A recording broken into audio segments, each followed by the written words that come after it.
welcome to ET Now Startup Central, India's first and only daily show dedicated to startups, technology and entrepreneurship. I'm Chandra Shrikant coming to you from India's startup capital, Bengaluru, and the episode this evening is dedicated to the Google for India event that happened in Delhi today. This, in its third edition, is fast becoming a fixture to really talk about all the innovations, the products that Google is building in India for India.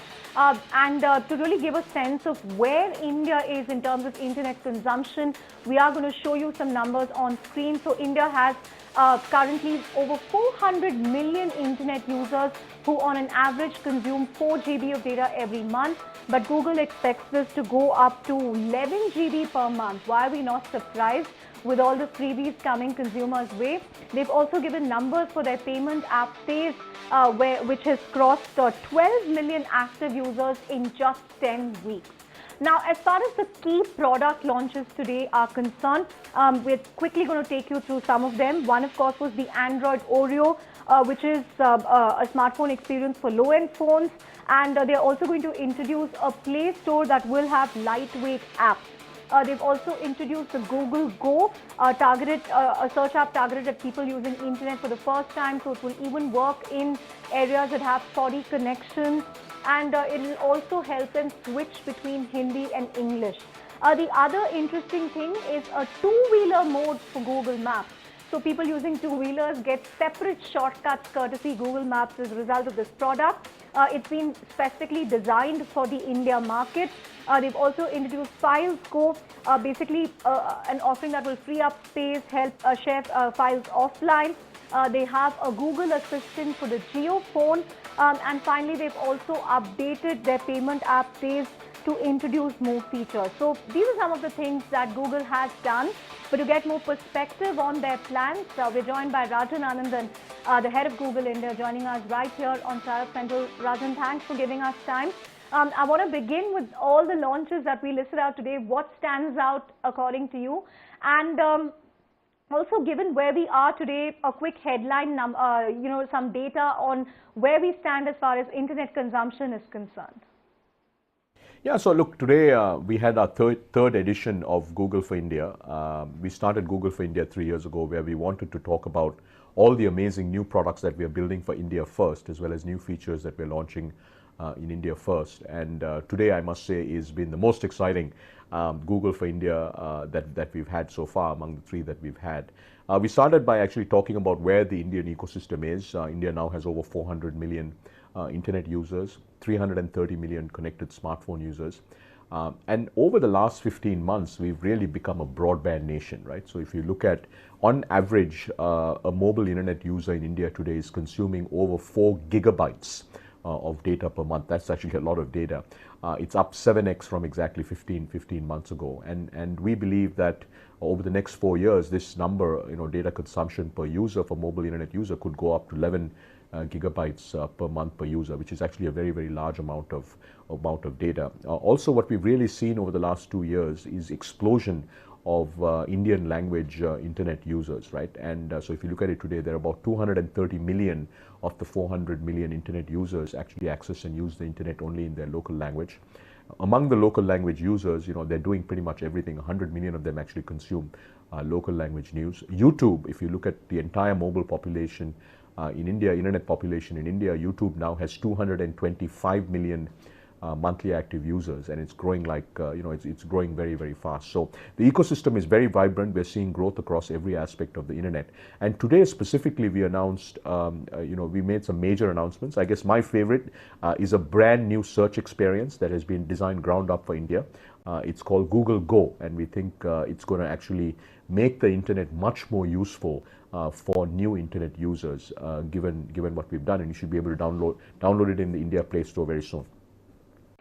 Rajan, Google often talks about going to the next billion users. So any specific plans to, go to users who may not have a smartphone or, people who have a feature phone? And what about people who do not have any phones at all? So what plans does Google have in this direction? Yeah, so if you think about India, there are 330 million connected smartphone users. India also has about 500 million feature phone users, right? So the key question is, how do you actually get the feature phone users currently who are only using voice to actually get on the internet? We are doing a number of things. In fact, today, several of the announcements that we made are squarely focused on this.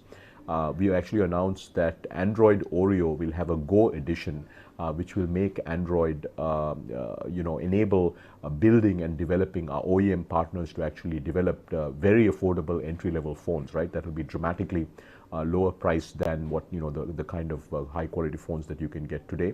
We also announced that that a number of many of our apps will actually work on sort of have become sort of Go apps. We'll have the Go version of these apps, right? The Assistant Go, Google's Assistant, will have a Go version, and that will actually work on entry-level phones. And in fact, we for the first time announced that the Assistant Go will work on Reliance Jio's feature phones, right? As you know, Reliance Jio has a very ambitious program to have internet-capable feature phones actually get into the hands of hundreds of millions of consumers. And we've been partnering with them very, very closely. And today I'm really proud to announce that the Google Assistant Go, the Assistant Go, will now be available on the Jio phone. So we are doing a whole number of things to significantly reduce the cost or the price and therefore the affordability of smartphones, as well as partnering with Jio and as well as over time many other companies that will try to get consumers to upgrade from voice-only feature phones to data-capable feature phones. Rajan, last year you gave a very interesting presentation about GDP per capita, how it will take India's internet firms nearly a decade to turn before they become profitable businesses, because India's GDP per capita is nowhere near China. Given where we are today, are you changing that hypothesis? Do you stand by it? What's your own take on making internet businesses profitable in India?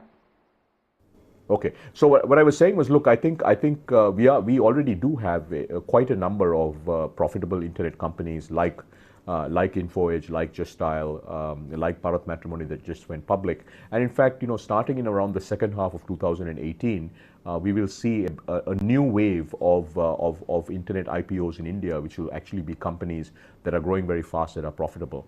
Now, the specific set of comments that I made was related to horizontal e-commerce, right? Companies that are selling electronics, fashion, and so on and so forth. To build a very large, profitable horizontal e-commerce company actually will take time, because disposable incomes really, what we've seen in many countries around the world, including China, is that the e-commerce industry, the product-focused e-commerce industry, really hits a tipping point when GDP per capita gets to about $4,000, and we're still about 6-7 years away from that. So I think that my comments were very specific to the horizontal e-commerce industry. But I think we are probably 12 months away, or even less than that, away from seeing some extraordinarily interesting IPOs happen of Indian internet companies. Final couple of questions, Rajan. I must ask you about Dunzo, which is Google's first direct investment in India. What really attracted Google to Dunzo and not the other startups? Take us through what this investment means for Google. Look, I think India's has the third largest startup ecosystem in the world, and we believe now that Indian ecosystem has entered a new phase where we're seeing Indian founders, very strong product and engineering teams, actually building solutions for India, right? And this phase where Indian startups are solving for India, we think is actually an extremely interesting phase. Now, as Google, as you know, globally, we're always on the lookout for great teams that are actually building interesting companies. This particular case is an investment that was done from Google Asia Pacific, and you should expect to see, us looking at interesting companies, and we find interesting teams that are solving for India. It's the sort of thing that Google does all around the world, and the same will apply to many of our countries in Asia. So solving for India, is that going to be the key theme when Google looks at investing in startups here? I think solving for India is a very, very important thing. And I think the startup ecosystem in India now is entering a new phase where we're seeing, quite a number of companies that are solving for India. On that that note, Rajan, thank you so much for joining us on ET Now to really take us through Google for India, your plans going forward. But away from that to the startup that hogged attention today, and it is Dunzo, which Rajan also spoke about. Now, this is significant because it's the first direct investment that Google's making in a startup in India, and it's only the 7th such investment that Google has made in the world. What Dunzo does is basically it's a to-do list. It helps you complete your to-do list, sundry tasks from buying grocery to picking up something you left somewhere. It basically does anything that you want it to do. Now, this app was launched in 2015. It's been focused on Bangalore so far, but they also launched in Pune recently. But for more information on what Dunzo is going to do, we're joined by Kabeer Biswas, the CEO of Dunzo. Kabeer, big day for you, the first startup in India to get an investment from Google. That's a lot to take. So what really worked for you? How did the Google investment come about? Yeah, so actually we don't lose any money on logistics anymore, right? So everything that the users pay is actually going ahead and what you call transfer to the partners, and so we lose 0 rupees on logistics. The long play actually, Chandra, is this, saying, hey, because Dunzo becomes a habit for a lot of our users, we realize that they actually stop searching. And what happens is a lot of store discovery also tends to happen on Dunzo itself. And what that does is that potentially makes the possibility of making money from merchants. And so now I think about 7% of our transactions are sent to our partner merchants. And those partner merchants actually pay us as a percentage of the GMV of the transaction. So that's the mega business model, right? Making money on logistics is really tiny because you'll always be like a 8%, 10% margin business. That's not the reason to do this. What this does is this actually makes cities more livable, and so you literally take over the whole search experience for our consumers, right? And so we represent local for them. We represent anything that they would ever search on a map or they would ever search on Google for, and potentially when you actually search, Google will tell you that it says, you can go do this in 35 minutes, or these are 6 different ways to do something. You come and do that on Dunzo, Dunzo will actually get it done in 45 minutes. So it's a significantly sharper way to really do the product. More than the money, Kabeer, what sort of strategic interest does Google bring to the table? Because they obviously have access to, areas, to data. There is a lot of strategic interest here. So how do you plan to leverage that as far as Google's investment is concerned beyond the money they bring to the table? We actually always focused around it saying, we need to go ahead and do a lot more cities. Let's just build product that's scalable, right? Let's build transactions that actually scale without having to require hand combat on every transaction. And so when we actually launched Pune, we were actually able to launch it with one single person on the ground. That's it. We didn't actually need very large teams. We didn't need multiple sets of people looking at different parts of the product. Just one person moved to the city and they were able to go ahead and get supply on the ground, and all the product that was needed for that was actually built out of Bangalore itself, and we were able to start running transactions for people. Was actually pretty straightforward. We actually think launching cities, because we spend so much amount of time building product. I think what tends to happen is if you end up start growing into cities very quickly, your product hasn't matured enough, and so that's why you have to end up putting a lot of people in to solve those problems. We actually just said that we'll focus on one geography and solve all those problems at first. Finally, Kabeer, one of your investors, Sahil Kinney, wrote a post about how you started Dunzo in 2015 with just a scooter and a WhatsApp group to, the kind of scale you have today. Any learnings here for that other entrepreneurs can pick up? What would you say to them? I'm not very heavy or high on advice, really. So I think we all are creating experiences for ourselves to be able to tell a better story at some point. I know when the time that Sahil talks about, Dunzo is a very personal problem. I have a lot of to-dos. I have a lot of tasks that need to get done. So this used to be my problem when I used to live in Gurgaon before Bangalore, right? And I used to just have a lot of things to get done, and then I used to have to spend my Saturday, Sundays doing them.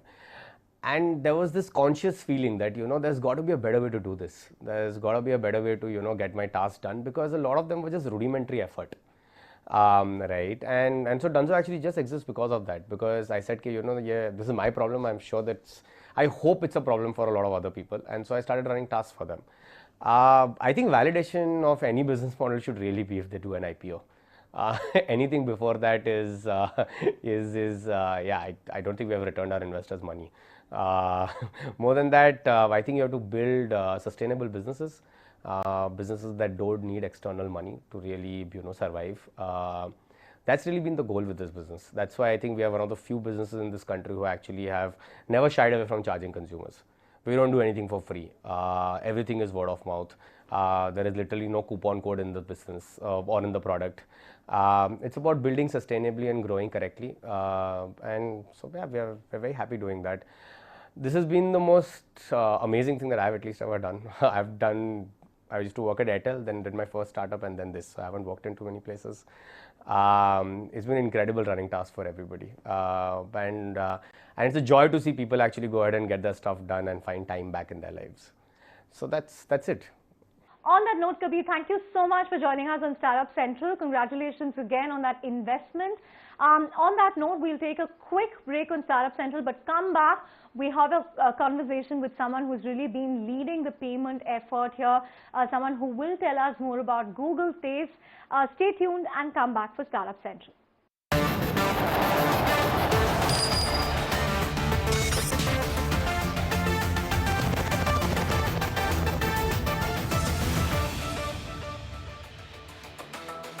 Welcome back to Startup Central, and we have a global voice on the show.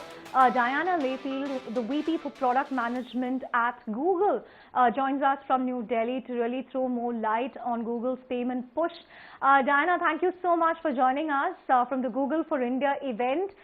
Based on the numbers released today, obviously Google Pay has really picked up momentum since it was launched a little over 2 months back. Did it really make a difference building in India for India? Was that the big differentiator for Tez? So I think that made a huge difference. I think the first is we started ground up with a view to building a product for this market. And then thinking about how we took it to the rest of the world rather than the other way around. So this is a product that's very focused on India in two senses. I think the first is that it's built on UPI, which is obviously a unique infrastructure that India has really led the world in for instant payments, instant bank-to-bank payments. And I think the second is we thought very carefully about how Indians use these kind of apps. And as you know, they're most familiar and most comfortable with chat apps. And so we tried to base it around a conversational structure, which makes it intuitive and also incredibly easy to use for finding payments, understanding what you've done previously. So we think the clean and simple interface is also a great reason why people are using Tez. But, you know, a lot of money in the payments business seems to go towards discounts, referral fees. I mean, if there is such a special value proposition for digital payments, why do you need to keep spending to convince people to take it up? So I think the point is that we would like users to recommend the product to friends and family. And referral awards is an exciting way of doing that. It's actually a much more cost-effective route to doing it than outdoor advertising or other forms of customer acquisition. So for us, a referral through a trusted source for a product where trust is absolutely key is a fantastic way to grow the product. Recent data shows that cash effectively seems to be back in the system. So what in your mind is the main source of resistance for people to take up digital payments in a big way? So I think some of it's just a matter of time. And I think the current ecosystem where you're seeing new players joining all the time, and you're seeing real momentum behind methods such as UPI and some of the card digitization, I think those things will really help transform the space. And our view is that digital payments is very much in its infancy. So I think you see with the traction that Tez has got in the first 10 weeks, the appetite in the country to adopt digital payments if the product is right and if the timing is right. So I think we're going to see really the beginnings of a big wave here. In terms of challenges, I think it's about getting great products that users feel comfortable and want to use. I think it's about trust and security, people feeling really sure that the money is safe, particularly in their bank account, and that they can transact with who they want to when they want to. So I think if we can crack those things, we'll see a much, much stronger adoption across the country. Diana, there is a feeling that with the advent of UPI, where money moves directly from bank account to bank account, there is no business case left for wallets. Do you agree with that? Is there still a case for wallets to exist independently? Look, I think there's a business case for a range of different forms of payments. Again, whether you look at India or whether you look at other countries around the world, people still want to pay in multiple different ways. There will still be cash. Even though people will move more towards digitized payments, there will still be cash. There will still be cards. Cards are a fantastic form of payment for certain use cases. And I think, wallets have use cases too. So my belief is that there will be many different forms of payment, but the key thing is to offer customers a choice and let them pay how they want to pay. Final couple of questions, Diana. Whichever market you look at, payments seem to be linked very closely to commerce. In China, you have Alibaba and Alipay. You have Amazon and Amazon Pay in the US. In India, you have PhonePe linked to Flipkart. So, with all this, is it possible, to have an independent payments company? Well, we clearly believe so. We think that independence and creating a neutral platform is absolutely critical for growth, because people have to have complete trust. They have to believe that this is a product they can trust and they can use for all their payments across different use cases. I'm sure there are certain conveniences associated with having e-commerce attached, but from our perspective, it's much more important to be there for the customer, for the user, for whatever the user wants to do. So we absolutely believe in a neutral platform. Finally, Diana, this is a concern that keeps coming up even in the Indian scenario. Do you see technology displacing banks? What's going to happen to banks in future? And will Google look at getting into the lending business, into the credit business? So on your first question, I definitely do not see technology companies replacing banks. I think banks are absolutely critical to this, and you'll notice that we have partnered with banks. We are not trying to be a bank, and we are not intending to be a bank. We believe that banks do a fantastic job at what they do, and they are incredibly important across the financial sector. I do believe that technology companies have a role to play partnering with banks and making payments much smoother and more effective, better digitized, and better interfacing with everything from e-commerce to offline merchants. On that note, thank you so much for joining us, Diana, in this edition of Startup Central. And with that, we come to the end of this episode of Startup Central, really dedicated to the latest offering from Google for India. It's also been a special day because Startup India got a big thumbs up with Google making its first investment here. Thanks so much for watching the show, and stay tuned to ET Now for news and updates.